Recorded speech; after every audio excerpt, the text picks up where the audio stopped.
அவங்க அம்மா கூட தான் இருக்காரு. ஷியாவோடைய அம்மா ரொம்ப வயசானவங்க. அப்படி இருந்தும் அவங்க தான் வேலைக்கு போயிட்டு இந்த குடும்பத்தையே நடத்துறாங்க. அப்படியே மெதுவா ஷியான் பக்கத்துல வந்து பணத்தை வச்சுட்டு போறாங்க. என்னம்மா கேட்டாவே காசு தர மாட்டேன், இப்ப என்ன பேக்கெட் பண்ணி வச்சுட்டு போய்கிட்டே இருக்க அப்படின்னா, ஷியான் நீ மறந்துட்டியா, இன்னைக்கு உன் பொண்ணுடைய பிறந்த நாள். அட ஆமால, என் பொண்டாட்டி என்ன பிரிஞ்சு போயிட்டா, குழந்தையும் கொண்டு போயிட்டா, அதனால மறந்துட்டேமா. யாரு என்ன பண்ணாலும் அது உன் பொண்ணு, அவளுக்கு இன்னைக்கு பிறந்த நாள். இந்த காசை வச்சுக்கிட்டு அவளுக்கு சிக்கன் தான் ரொம்ப பிடிக்கும், அதை வாங்கி கொடு. எனது சிக்கன் மட்டுமா? ஆமா, பிறந்த நாள்னா நிறைய கிஃப்ட் எல்லாம் கொடுப்பாங்க, அதுவும் நான் அவளுடைய அப்பா, அவளுக்கு ஏதாவது கிஃப்ட் கொடுத்தே ஆகணும். இந்த காசுலாம் பார்த்தாது, எனக்கு இன்னும் கொஞ்சம் காசு வேணும். ஷியாம் உங்ககிட்ட நிறைய பணம் இருந்தா நீ சூதாடி எல்லாத்தையும் அழிச்சிருவ, வேணும்னா இந்த கொஞ்சோண்டு தரேன், பார்த்து பத்திரமா பாப்பாவுக்கு வாங்கி கொடு அப்படின்னு சொல்லிட்டு ஷியாமுடைய அம்மா அங்க இருந்து போயிடுறாங்க. எக்ஸ்ட்ரா பணம் கேட்டா கொடுக்குவா மாற்ற, இருவோம் ஏடிஎம் கார்டை சுட்டு நான் எடுத்துக்கிறேன்னு ஷியாம் அவங்க அம்மாவுடைய ஏடிஎம் கார்டு எடுத்துக்கிறாரு. அப்புறம் அவருடைய ஃப்ரெண்டை கூட்டிட்டு ஏடிஎம்க்கு போறாரு, பணத்தை எடுக்கலான்னு போய் பின் நம்பரை போட்டு பார்த்தா அது இன்கரெக்ட் பாஸ்வேர்டுன்னு வருது. என்னடா உங்க அம்மா பின் நம்பரை மாத்தி வச்சுட்டாங்களா? அதான் எனக்கும் புரியல. ஏன் பிறந்த நாள் டேட்டை தான் வச்சிருந்தாங்க, இவ்வளவு நாள் பணம் எடுக்கும், திடீர்னு பாஸ்வேர்டு தப்புன்னு வருது. ஒருவேளை உங்க அம்மா அவங்களோட பர்த்டேவை போட்டிருப்பாங்களோ? ஆனா அவங்க எப்ப பிறந்தாங்கன்னு எனக்கு தெரியலையே. என்னடா சொல்ற, உங்க அம்மா பர்த்டே உனக்கு தெரியாதா? அவங்க பிறந்த நாள் ஜனவரி பிப்ரவரி அந்த மாதிரி சொல்ல மாட்டாங்க, ஏதோ சித்திரை வைகாசின்னு சொல்லுவாங்க. அதனால ஒவ்வொரு வருஷமும் வேற வேற டேட்ல வரும் அவங்களுக்கு. சரி இந்த நம்பர் போட்டு பார்ப்போம், இதுவும் தப்பா? இன்னும் ஒரு தடவை போட்டேன்னா ஏடிஎம் கார்டு லாக் ஆயிடும்டா, நீ ஒன்றும் கவலைப்படாதுன்னு அது ஷாம் வந்து ஒரு பின் நம்பர் போறாரு, அது கரெக்ட்னு வருது.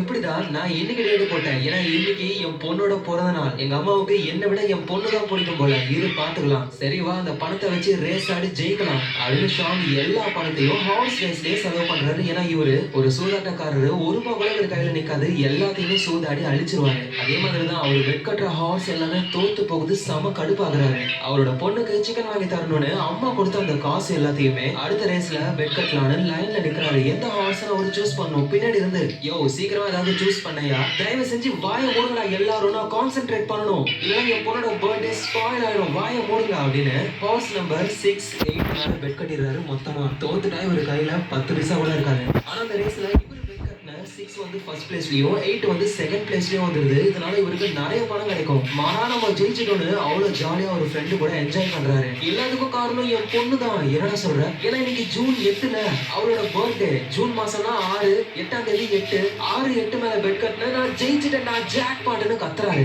ஜெயிச்ச பணத்தெல்லாம் வாங்க கவுண்டர் கிட்ட போறாரு. அங்க ஒரு பொண்ணும் பணத்தை அப்படியே கட்டா தூக்கி வைக்கிறா. அப்படியே கையில எடுத்துக்கிட்டு, ஏய் பொண்ணே, இந்த காசு உனக்காக, இன்னைக்காவது உன் பாய் ஃப்ரெண்ட பே பண்ண சொல்லாம நீ பே பண்ணி சாப்பிடு அப்படின்னு வள்ளல் ஆயிட்டாராம். கொடுக்குறாரு எல்லாருக்கும். அப்படியே சீனா வெளியே வந்து அவர் பொண்ணுக்கு கால் பண்ணி, பாப்பா சீக்கிரம் வா, உனக்காக கேக்கு சிக்கனு எல்லாமே காத்திருக்க, அதோட பெரிய பெரிய கிஃப்ட் எல்லாம் வாங்கி வச்சிருக்கேன் வா அப்படின்னு போன்ல பேசிக்கிட்டு இருக்கும்போது ஷாக் ஆகுறாரு. ஏன்னா இவர் நிறைய பேர்கிட்ட இருந்து பணம் வாங்கியிருக்காரு. இன்னும் சொல்ல போனா ஷாக் பேர்ல அவ்வளவு கடன் இருக்கு. அந்த மாதிரி கடனை கொடுத்தவங்க வந்துகிட்டு இருக்காங்க. ஐயோ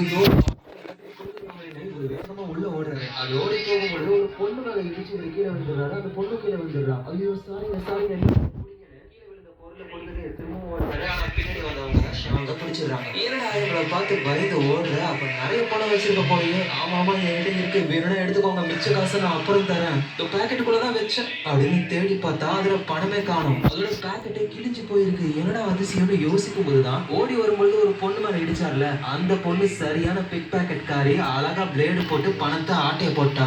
யாருக்கிட்ட பொய் சொல்றேன்னு மூக்குடியும் ஒண்ணு வைக்கிறாங்க, ரத்தம் வருது. அதான் அந்த ஆளு தொட்டு நக்கி வேற பாக்குறான். ஒரு ரத்தம் ரொம்ப ரொம்ப ஸ்வீட்டா இருக்கு, எனக்கு தர வேண்டிய பணம் கொடுக்காம நீ தப்பிச்சிடலாம் நினைச்சியா? ஐயோ இல்லைங்க, உங்களுக்கு கொடுக்கறதுக்காக தான் பணம் பேக்கெட்ல வச்சிருந்தேன், யாரோ ஆட்டைய போட்டாங்க. டேய் நடிக்காதடா, மூக்குல இருந்து ரத்தம் வருது. அப்படியே அந்த கத்திய உள்ள விட்டு மூளைய குதறி எடுத்துட்டான். ஐயோ சார் என்ன விட்டுருங்க, இன்னைக்கு என் பொண்ணோட பிறந்த நாள், பிளீஸ். சரி உன நான் விட்டுறேன், இதுல மட்டும் ஒரு கை நாட்டு போடு. இது எதுக்காக?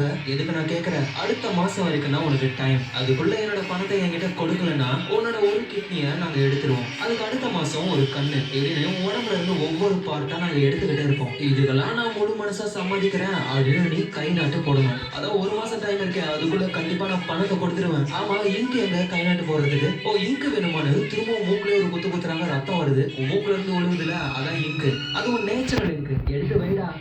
அவருடைய பிளட்டை தொட்டு அதுல கை நாட்டி வைக்கிறாரு.